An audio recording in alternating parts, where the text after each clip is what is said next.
भूर बाग में नवाज शरीफ की काबीना रोटी खाने लगी ना, दही कम था तो वहां त्यारा लाहौर दही लेने के लिए गया। इनको ये परेशानी है। हजरत फारूक आजम जब पहुंचे ना शाम के अंदर, तो चीफ जस्टिस थे हजरत अबू दरदा साहबी रसूल। आपने फरमाया रोटी लाओ, देर हो गई। फरमाया रोटी क्यों नहीं लाते?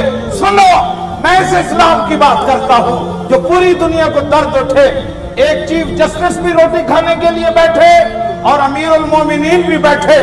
तो हजरत उमर ने पूछा हजरत अबू दरदा से, रोटी क्यों ताखीर हो गई? कहा कि जो टुकड़े मैंने पानी में भिगोए हुए हैं ना, वो बड़े पुराने हैं, अभी गले नहीं है।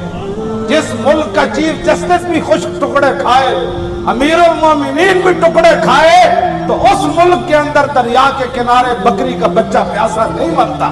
जिस मुल्क का वजीर आजम 60 लाख की घड़ी पहने और दही के कुंडे लाहौर त्यारा लेने के लिए जाए और थर के बच्चे